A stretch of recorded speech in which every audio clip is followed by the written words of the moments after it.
Morning students, बीडीएमएल शिक्षण संस्थान की ज्योग्राफी ऑनलाइन क्लास में सभी विद्यार्थियों का स्वागत। बच्चों, आज से जो पूर्व की कक्षा थी उसमें हम जनसंख्या ग्रामीण नगरीय संगठन के बारे में बात की थी। जनसंख्या के वितरण को जाना था कि जनसंख्या का उच्च नगरीय कहाँ है, मध्य नगरीय कहाँ है और निम्न नगरीय क्षेत्र कहाँ है। जो विकसित देश हैं उसमें उच्च नगरीय है, विकासशील देशों में है मध्यम नगरीय है और विकासशील देशों में निम्न नगरीय स्थिति आती है। अब बात करते हैं हम साक्षरता के बारे में।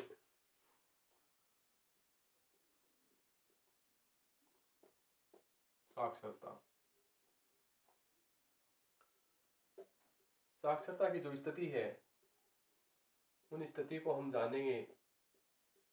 सबसे पहले साक्षरता की परिभाषा जानेंगे।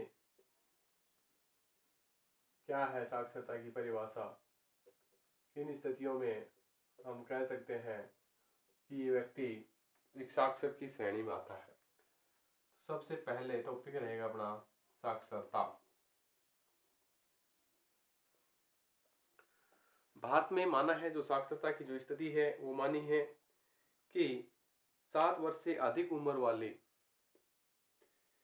कुल जनसंख्या में 7 वर्ष से अधिक उम्र वाली कुल जनसंख्या में ऐसी जनसंख्या का प्रतिशत साक्षरता कहलाता है जो पढ़ लिख सके, जिसमें समझ के साथ गणितीय ज्ञान या गणितीय करने की योग्यता रखता हो, वो साक्षरता की श्रेणी में शामिल है।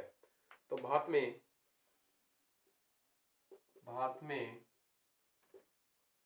7 वर्ष से अधिक उम्र वाले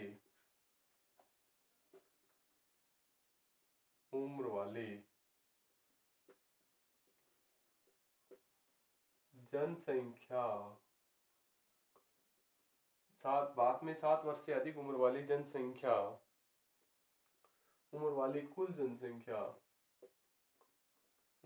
कुल जनसंख्या में ऐसी जनसंख्या का प्रतिशत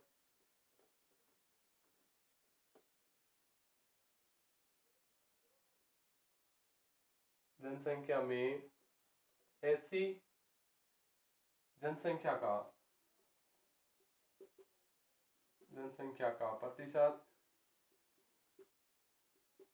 शामिल है जो पढ़ लिख सके और समझ के साथ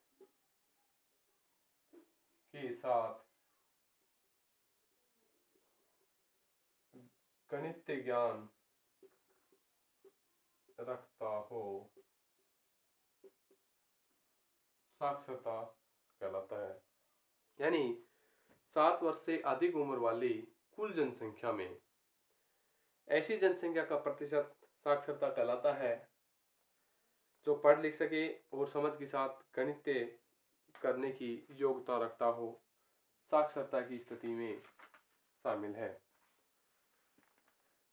साक्षरता दर क्या का मतलब क्या है?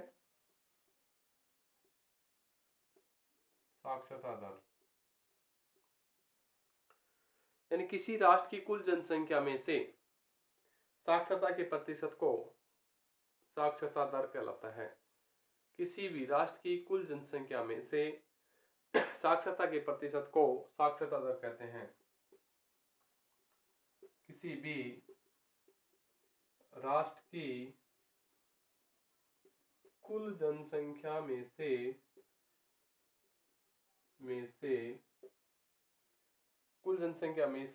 साक्षरता के प्रतिशत को साक्षरता दर कहते हैं। साक्षरता दर कहते हैं। यानी कुल जनसंख्या में से साक्षरता के प्रतिशत को निकालना साक्षरता दर की श्रेणी में रखा गया है। तो ये है साक्षरता और साक्षरता दर की परिभाषाएं। अब बात करेंगे मानव विकास सूचकांक के अनुसार साक्षरता का महत्व क्या है, किस स्थिति पर हम कह सकते हैं कि ये स्थिति साक्षरता की श्रेणी में शामिल होती है।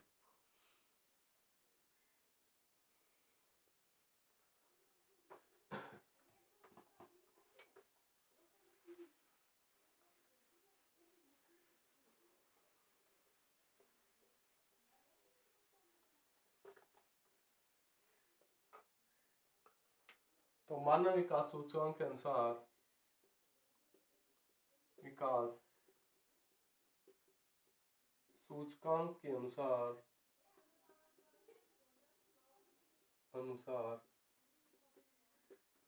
साक्षरता का महत्व।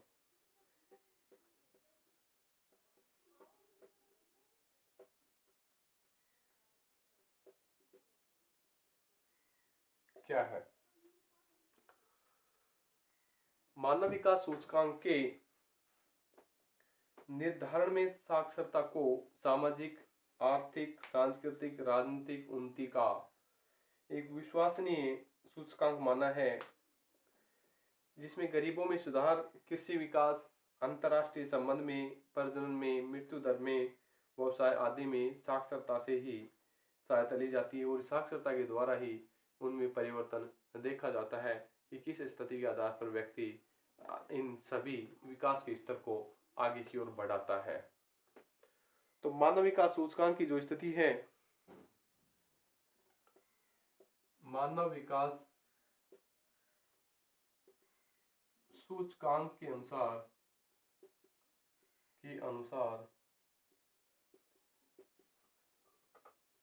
आर्थिक, सामाजिक, सांस्कृतिक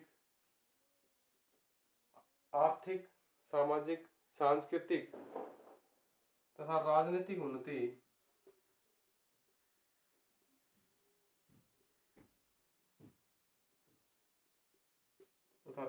उन्नति का विश्वसनीय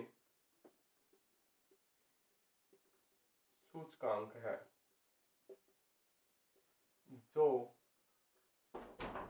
उस क्षेत्र की, जो उस देश की गरीबी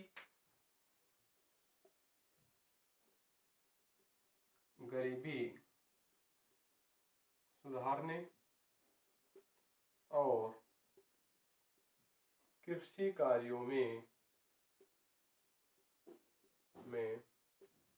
उन्नति का मार्ग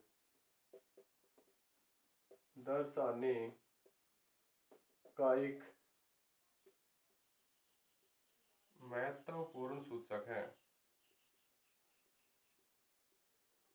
यह है मानव विकास सूचकांक के अनुसार साक्षरता का महत्व।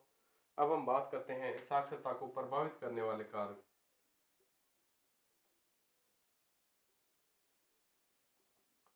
प्रभावित करने वाले कारक।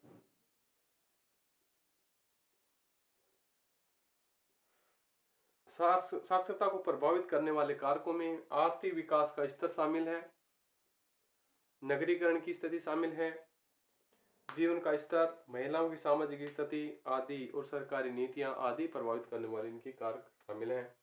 तो आर्थिक विकास की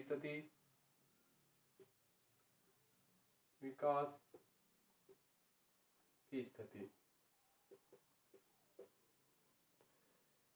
नगरीकरण,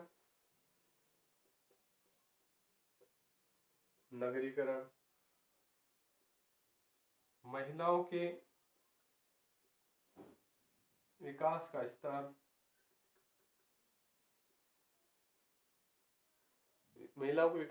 शामिल है, सामाजिक स्थिति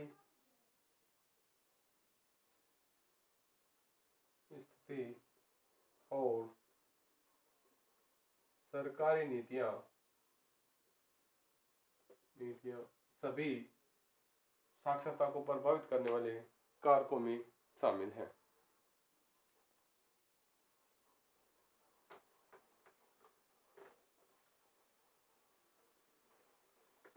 अब बात करते हैं साक्षरता एवं शिक्षा के क्षेत्रों में उच्च स्थान प्राप्त करने की क्या विशेषताएं होनी जरूरी है।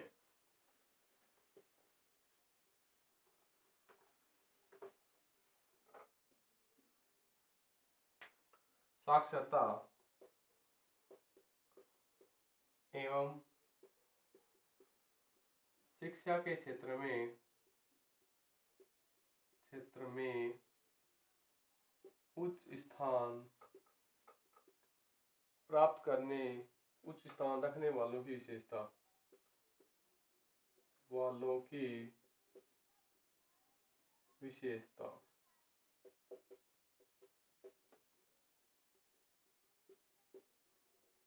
ठीक है, पहली विशेषता है कि वहां की जनसंख्या विभिन्न क्षेत्रों में एक विकास का स्तर प्रदान करती है, कि वहां की जनसंख्या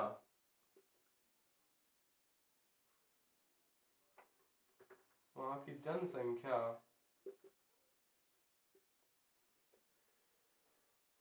वहां की जनसंख्या विभिन्न क्षेत्रों में विकास एवं उन्नति करेगी।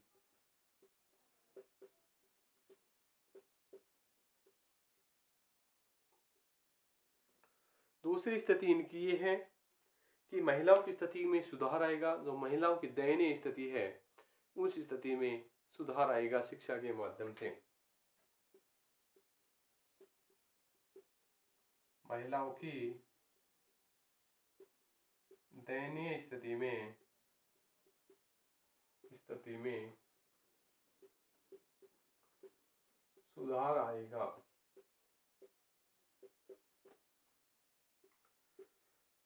तीसरा है कि वहां के नगरीय जो अर्थव्यवस्था है उनका विकास होगा। नगरीय अर्थव्यवस्था में विकास होगा। तो साक्षरता के आधार से वहां की जनसंख्या की विभिन्न क्षेत्रों में उन्नति करेगी। महिलाओं की दयनीय स्थिति में उसके जीवन स्तर में सुधार आएगा, स्तर सुधरेगा। नगरीय अर्थव्यवस्था में विकास होगा। यह है वहां की विकास की स्थिति के आधार पर उन जनसंख्याओं की विशेषताएं कि जो जिस क्षेत्र में साक्षरता अधिक होगी वो क्षेत्र किस तरीके से अपनी उन्नति के मार्ग पर अग्रसर होगा, अपने क्षेत्र को, अपने वहां के लोगों को किस तरीके से एक अच्छा मार्ग दिखाएगा, एक उन्नति की स्थिति पहुंचाएगा। अब है जनसंख्या की व्यावसायिक संरचना।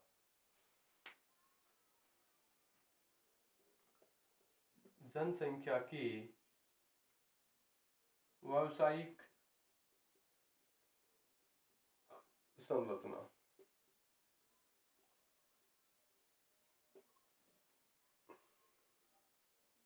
पहले तो इसका अर्थ जानते हैं। अर्थ क्या है? जनसंख्या की जो व्यावसायिक संरचना है, इस व्यावसायिक संरचना का क्या अर्थ है? कुल कार्यशील जनसंख्या में विभिन्न व्यवसायों में लगी सक्रिय जनसंख्या का आनुपातिक वितरण को जनसंख्या की व्यावसायिक संरचना कहलाती है। यानी कुल कार्यशील जनसंख्या में कुल कार्यशील जनसंख्या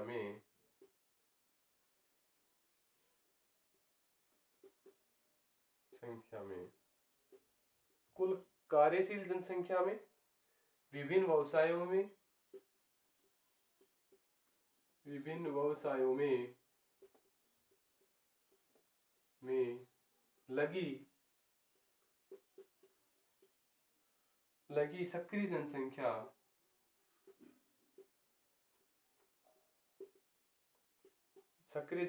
का अनुपातिक वितरण को जनसंख्या की व्यावसायिक संरचना कहते हैं।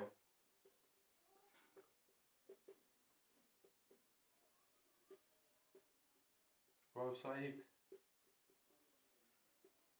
संरचना कहते हैं।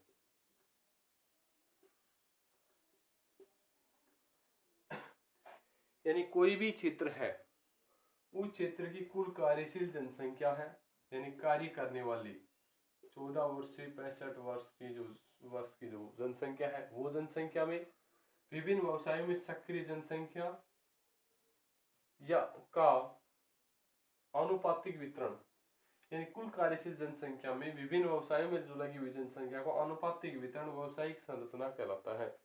कि कुल कार्यशील जनसंख्या कितनी है और वो विभिन्न व्यवसाय में काम करने वाले लोगों की संख्या कितनी है, उनका आनुपातिक जो वितरण होता है वो जनसंख्या की व्यावसायिक संरचना में शामिल किया गया है। अब बात करते हैं सक्रिय जनसंख्या क्या है।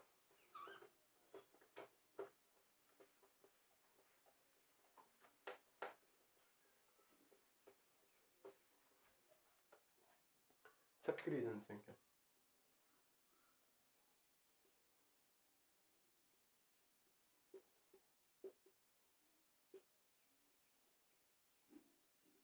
सक्रिय जनसंख्या सक्रिय जनसंख्या की स्थिति होती है परिश्रम युक्त व्यावसायिक कार्यों में जुटी तथा इन्हीं कार्यों को से जीविकोपार्जन करने वाली जनसंख्या को आर्थिक रूप से सक्रिय जनसंख्या कहते हैं। यानी जो परिश्रम करने वाली, मेहनत करने वाली जो जनसंख्या है, विभिन्न व्यवसायों में लगी हुई है, वो जुड़ी हुई है और उन्हीं से जीविका उपार्जन, लोगों को जीवन के उपार्जन के आधार मिलता है, उस जनसंख्या की आर्थिक स्थिति का आधार होता है, वही सक्रिय जनसंख्या कहलाती है। यानी परिश्रम युक्त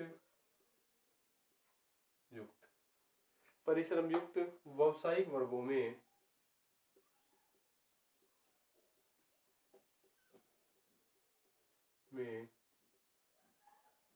जुड़ी तथा इन्हीं कार्यों में जीविकोपार्जन करने वाली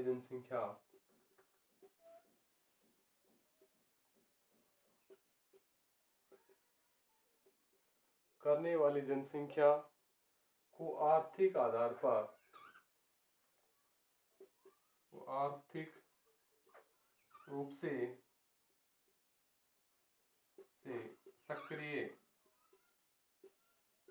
जनसंख्या की श्रेणी में रखा है।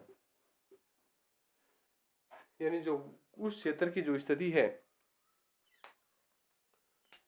सक्रिय जनसंख्या का मतलब है 14 से 65 वर्षों के व्यक्ति जो परिश्रम करने वाले, मेहनती होते हैं, विभिन्न व्यवसायिक कार्यों में जुटे हुए हैं और इन्हीं कार्यों से जीविकोपार्जन होता है।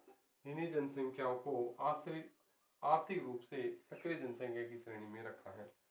यानी किसी भी क्षेत्र की वो जनसंख्या जो परिश्रम करने वाली हो, व्यवसायिक कार्यों में जुड़ी हुई हो और उन्हीं के कार्यों के आधार पर लोगों का जीवन उपार्जन होता हो। यानी जो प्राथमिक जो युवा वर्ग है और आज वृद्ध वर्ग है, उन लोगों की जीविका को उपार्जन होता है और उसी के आधार पर आर्थिक स्तर में सुधार होता है, वो ही सक्रिय जनसंख्या की श्रेणी में शामिल किया गया है।